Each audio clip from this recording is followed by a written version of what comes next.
Many prophets, such as those mentioned in the Apocalypse of the Bible and by Nostradamus, have predicted that within the next stage of transition from the third dimension of consciousness into the fourth and fifth dimensions, large disasters will occur. The Apostle John tells us in Revelation chapter 1 and verses 9, 10 and 11 that he was on the island of Patmos because of the Word of God, because of his faithfulness as a disciple of Jesus, because of his faithfulness as a prophet. When John focused upon the return of Jesus Christ the second time, he focused upon what we find in other places in the Bible about how Jesus will come and why he will come and what will happen when Jesus Christ comes. John in Revelation chapter 1 and verse 7 made it very clear that when Jesus Christ returns, every person who is alive on planet Earth at that time will witness that coming. Every person will see him come. If you go to the last verses in Revelation chapter 6, you have it very clearly stated that at the time of the coming of Jesus Christ there's going to be a massive earthquake. Every island will move out of its place. John uses the word saying that the heavens are going to roll back, as it were, and the glory of Jesus Christ and the Father is going to be revealed to people. Many people will be absolutely terrified by that event, and we read in Revelation chapter 6, in the midst of the earthquake and the sun going dark and the moon turning to blood and stars falling from heaven, you read of people who will be terrified and will be crying out to the rocks and the mountains, fall on us and hide us from the face of him who sits upon the throne and from the wrath or the judgment of the Lamb. The term Lamb is a symbol of Jesus Christ throughout Scripture. And so you read of the coming of Jesus Christ at that time. And then, of course, in answer to that question, who will be able to stand at that time, which is the question asked at the very end of Revelation chapter 6, you have the answer of Revelation chapter 7. You have those spoken of as the 144,000, those who receive the seal of the living God upon their foreheads, and you read of them further as the great multitude as you read through Revelation chapter 7. A very detailed description of the coming of Jesus is given to us in Revelation chapter 14, verses 14 to 20, where the coming of Jesus is described as a harvest.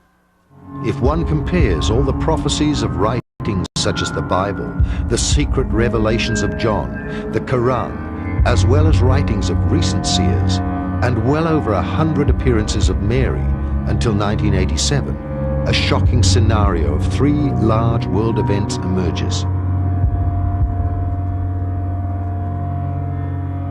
The three great judgments of the world stand for three large world wars, which in turn are fulfilling the group karma of whole nations. Two of these world wars have already occurred. Many believe the third will not happen. But what is the contribution of each individual so that the divine in its grace extinguishes the karma of each individual and of the nations?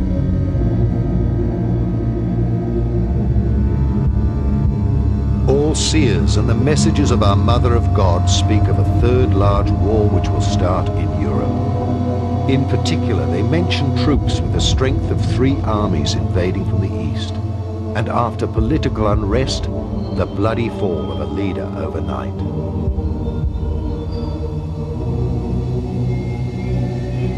It is said in these prophecies that within a very short period as many people will die as in the First and Second World Wars together. Europe's capital cities are predicted to burn during a limited atomic holocaust.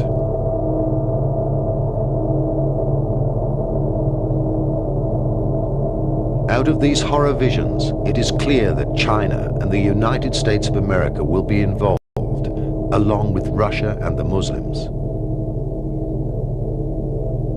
After fierce battles, all of them will resort to emergency atomic action. Consequently, the supernatural judgment will inflict natural disasters to put an end to these horrific developments. It will then separate the wheat from the chaff by causing a large earthquake and darkness for 3 days to put an end to it all.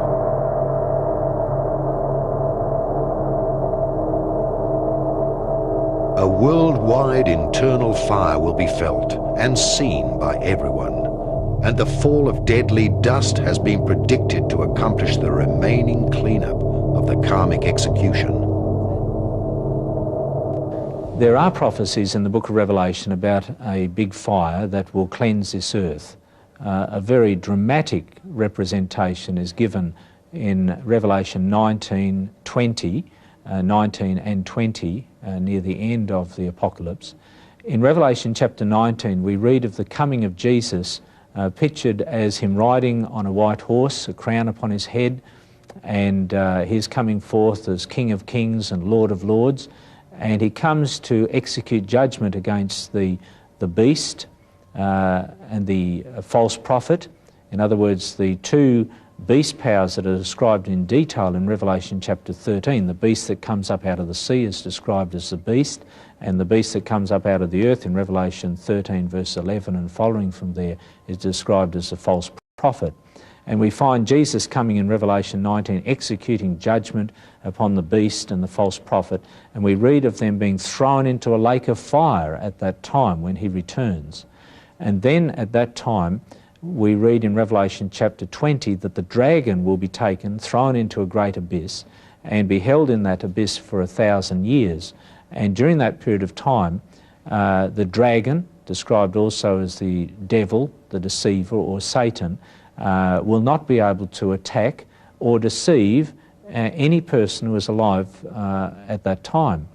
And then at the end of this 1,000 years, as you come through to the latter part of Revelation 20, you find that Jesus is pictured as returning to this earth, and he comes with his people, and a lake of fire comes and envelops the whole of the earth and purifies this earth.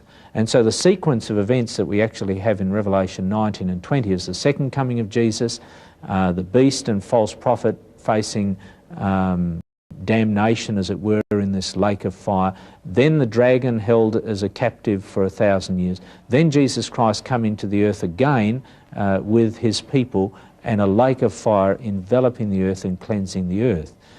As a result of that, we find a new act of creation after this fire has enveloped the earth, where we read of a new heaven and a new earth.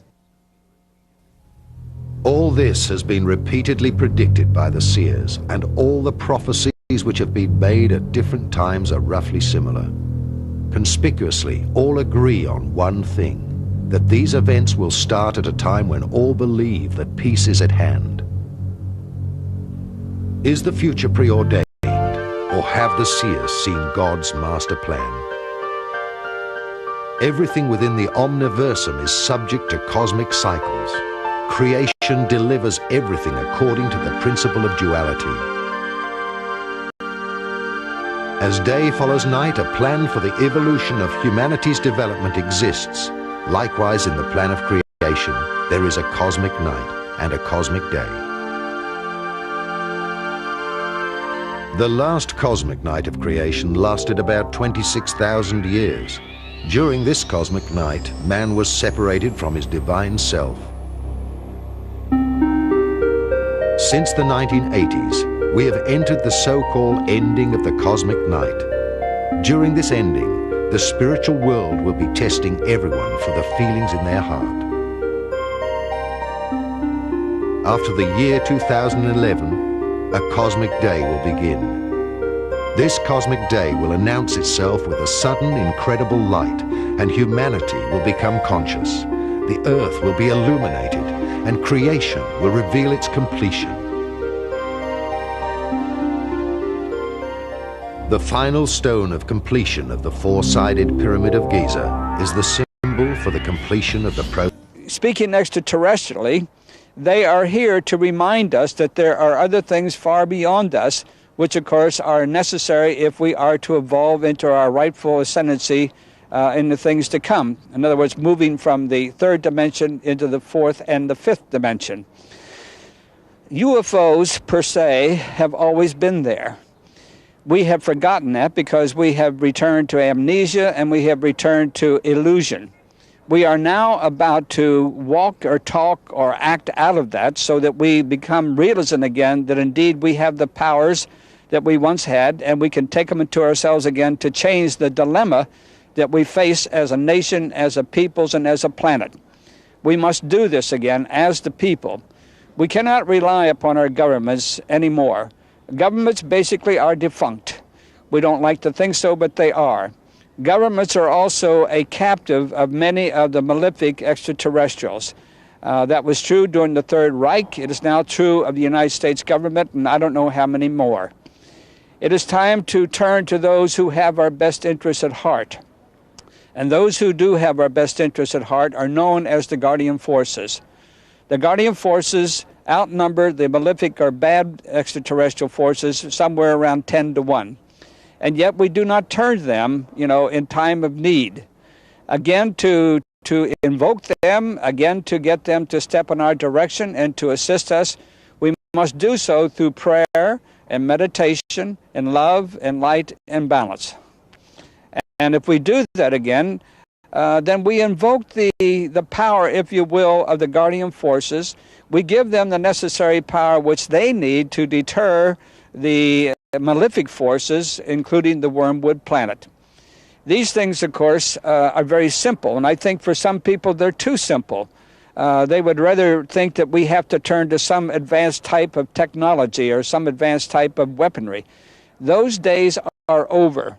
If we are to graduate as a planet and a peoples, we must return to the godly principles that we once exercised and had when we first came here, or before we actually came here from the fourth dimension into the third.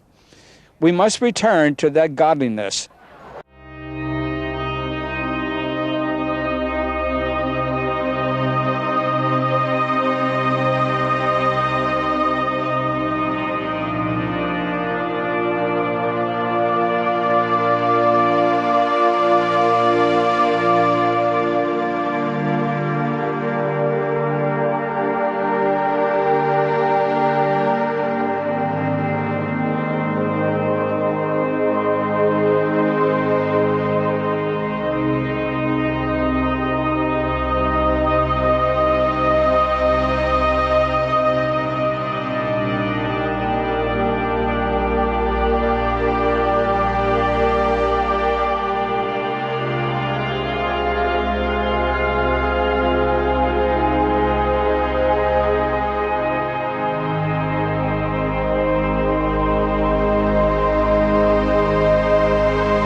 The ones that we know as UFOs, or the extraterrestrial consciousness.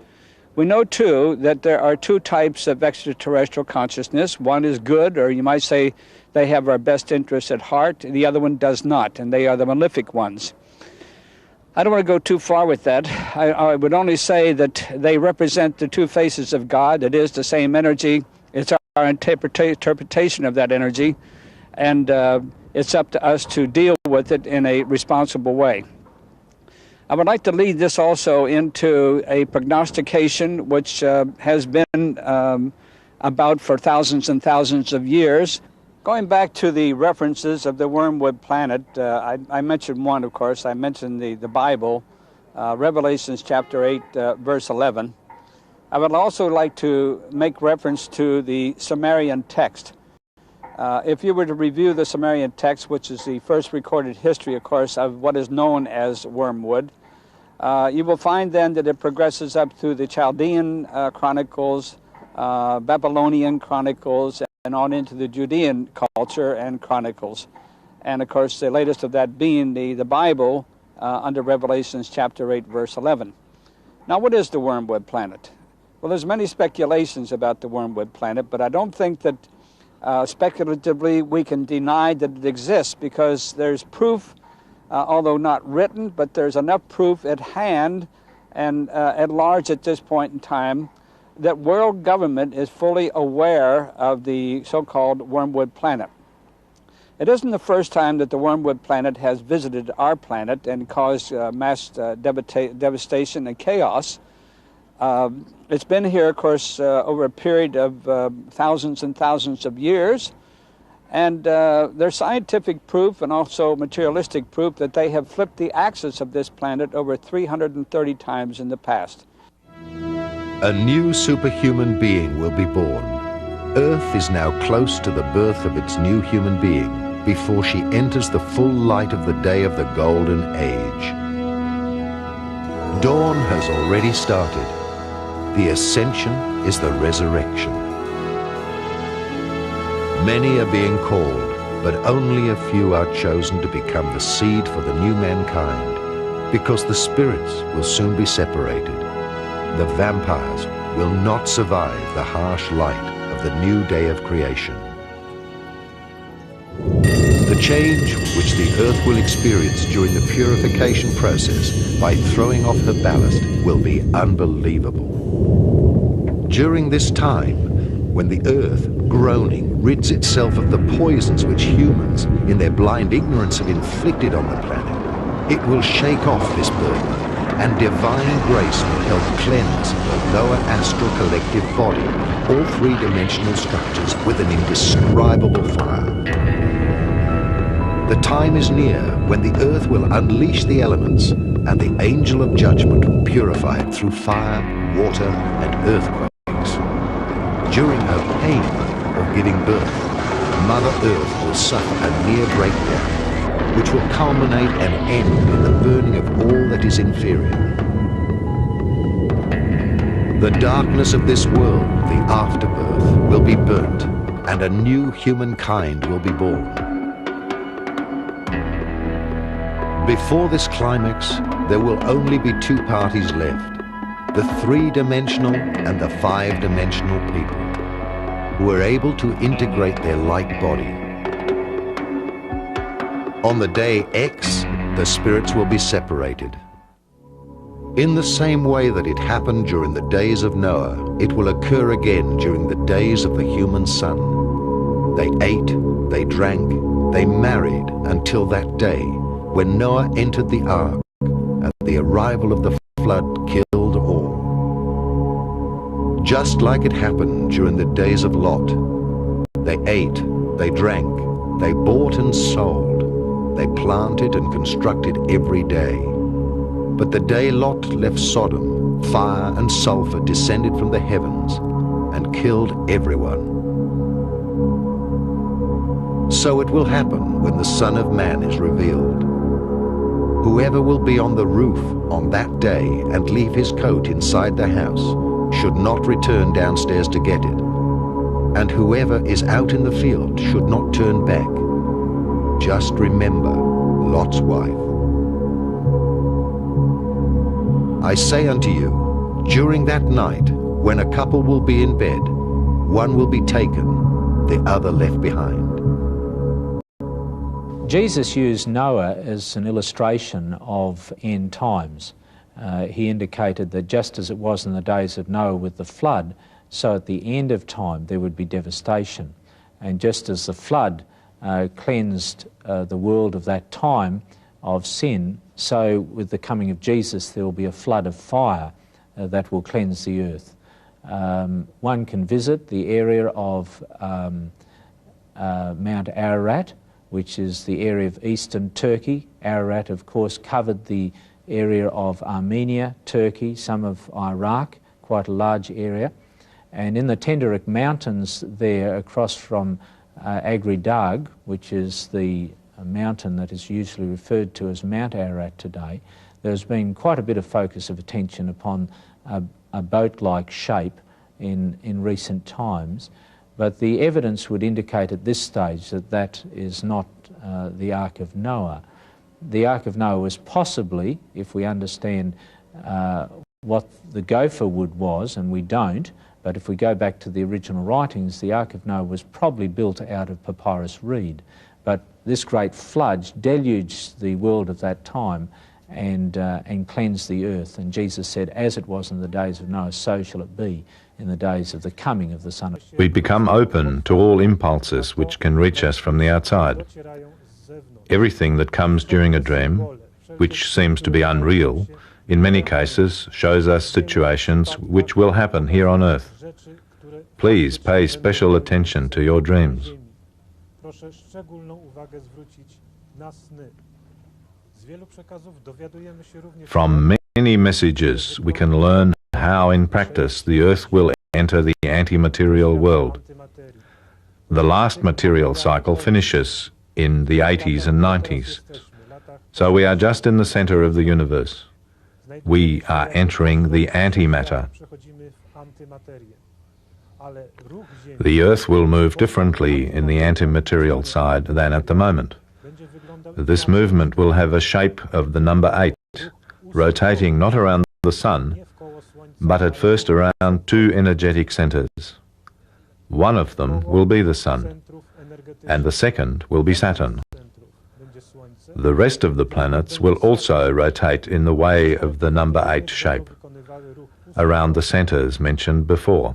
The coming years will decide how we will experience the external changes.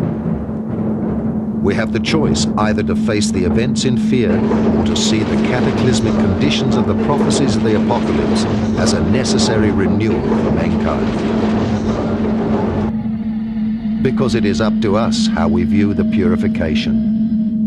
Mother Earth itself will try to awaken us as softly as possible when she gets her planetary contractions for the birth of a more conscious humanity. The world has received many warnings from saints, extraterrestrials, and prophets. The world has been given many signs. However, at the end of time, everyone will recognize that which he did not want to see. At the time of the ascension, it will be up to us to realize that 1/3 of the air, 1/3 of the water, 1/3 of the flora and fauna, and 1/3 of mankind has left the planet, as indicated in various apocalyptic prophecies.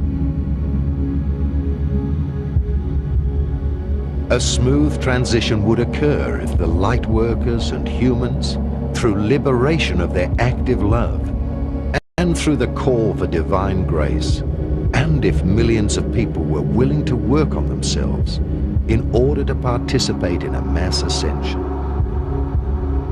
This would weaken the global events and divert the karmic release more towards the individual human beings. The present readiness for this, however, is only too limited, and Mother Earth will shake us to wake us up.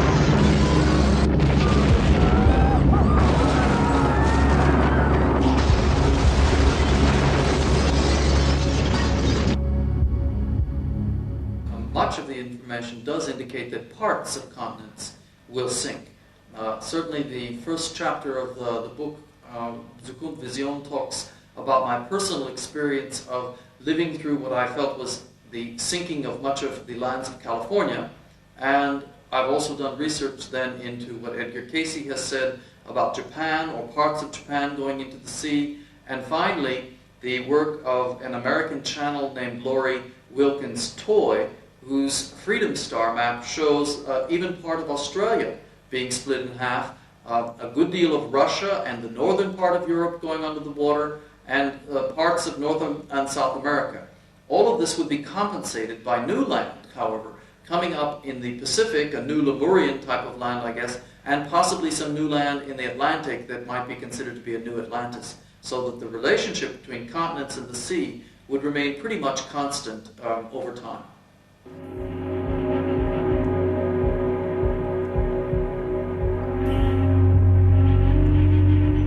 The current events on Earth should surely wake up every sensitive person to the fact that we are in the 7th ending of time, and that several prophecies have already partially been realized, or are bound to happen very shortly. The cyclical apocalypses of creation are like a school of life, where one is promoted to the next grade at the end of term. A certain percentage of mankind is not capable of ascending to the next grade because of a lack of preparation. After their present lifetime, they are going on vacation for a long recovery in the astral world. After a good recovery, the souls repeat the failed school year on other planets and then move on to new cycles of incarnations. the positive and the negative on this planet are continuously strengthening. We receive daily news of earthquakes from around the planet, flood disasters, volcanic eruptions, well over 100 war zones, and many massacres are causing new famines, misery, and new migrations of nations. We are receiving daily news of new environmental disasters. The ozone hole spreads out at a frantic pace. The jungles which represent the lungs of the earth are being cut down globally. The loss of trees through environmental destruction is escalating. The greenhouse effect and the Earth's temperature are increasing globally. Thus, the climatic zones are shifting so fast that we can already observe the change. Snow is falling in areas where there has not been any before, and elsewhere it is warming up in areas where it used to be cold. The ecological balance has already been disturbed to such a degree that thousands of species of animals and plants have already apparently disappeared from this planet forever. Other species are in plague proportions, as happened in ancient Egypt. We seem to be suffocating in our own rubbish and poison dumps. Millions of people are infected with new and apparently incurable diseases. Raw materials seem to be exhausted, and the Earth is experiencing a population explosion. Yes, I've been working for a number of years on future progressions. This work culminated in the book Mass Dreams of the Future, in German Zukunftsvisionen der Menschheit. And the method that was used was started by Dr. Helen Wambach to take people into past lives. It's a light trance state used in groups where we would then ask very ordinary questions of people once they were taken into a specific future time period. The numbers of people that we worked with were over 2,500, and actually in the book we have results from about 500 out of that group. In part that's because many people didn't find themselves coming back in the time periods that we initially asked them. This was one of the first and rather surprising results of our research, that so few people found themselves coming back to the earth or to the material plane at the time of a couple hundred years from now. The fact that there are so few people that seem to come back in the time periods that we worked with could lead one to believe that there might be something like an apocalypse in the future. However, I think that it's a question of a choice that we have in this matter, and possibly it's not the kind of apocalypse people might be thinking of. There are many conditions that could lead to a drop in the population. For example, we could have some worse plagues or worse illnesses than the ones we've already had. We could have, of course, atomic war, or we could have natural catastrophes that might also occur, or some combination of these. I'm not sure that anyone can answer, will there be exactly an apocalypse? But certainly the data that comes out does indicate that there will be great changes taking place. The world is becoming more hectic. Everything is about survival. Money, power, addictions, and distractions have become the companions of mankind. Some secret organizations want to gain absolute control over humanity. Religions are calling for a holy war against dissentient brothers. During a dark age, the human mind is directed towards materialism. The negative attributes of his ego are fear, guilt, control, calculation, envy, security, dominance, pride, arrogance, manipulation, and striving for power. His helpers are the present, exclusively materialistic social systems. Unlimited growth is like a cancer of mankind within the planetary organism called Earth. Fear for jobs, fear for supplies, fear of diseases. Fear seems to be the prime motivation of all social life.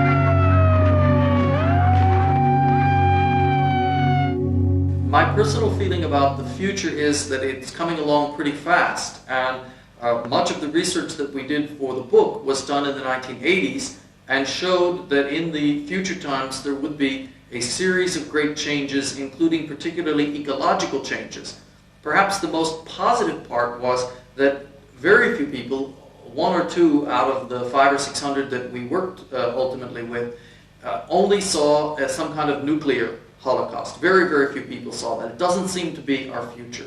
I personally feel that we have 2 or 3 more years to do the preparations that are necessary and possibly to work with the energy fields to change some of these catastrophic situations for the future, or they will be upon us before we realize it. Certainly by the end of this decade. Hello brothers, hello sisters. Grüß Gott. I'm Karl, and I am like I am. Just like I am. Thanks God. I know now who I am. Yeah, I'm love. I'm love and nothing else is love. Like we all. I have nothing to assert, no. Nothing to blame. Nothing to judge. Nobody to accuse. Nobody to accuse and nobody to convince. Just to be as I am. As an example. Just an example.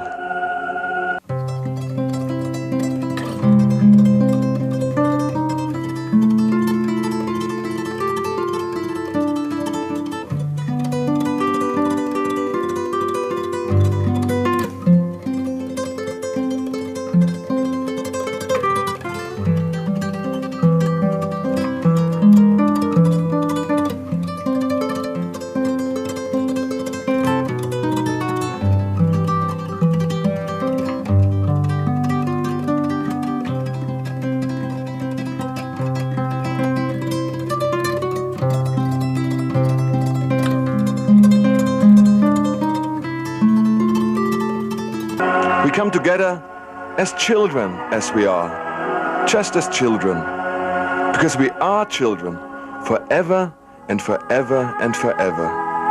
And we will play the game, we will play, and the game called love. Love and nothing else as love. Yeah, this is the game. And we will get free of the materialized illusion around us, the luxury, the materialism which we need, like cancer. No sickness anymore. No sickness anymore. And I got the message into me that fear is an illusion. Fear is an illusion. Ah, that's wonderful to know. To be ill is an illusion. To hate is an illusion. To make profit is an illusion. And what you see materialized, not in tune with the nature on Mother Earth, is just a materialized illusion and will disappear very, very soon. And this is just the law of the echo, the law, the only law we have. It's the game, yeah, it's the game. But so many forgot about the game, these periods of time, about the game, you know. So we played war, one after the other. And the war was happening us. And we look around us here, then we see war games everywhere, war. It's just an illusion. Yeah, war is just an illusion. So we killed, and the main part of us kill animals, yeah. Also our brothers, our sisters, yeah. And we didn't know that we kill ourselves. We didn't know. Whatever we kill ourselves. And whatever we do with the nature, we do it with ourselves. Yeah, we do it with ourselves. Of course, we are the nature, we are the land, we are one with everything.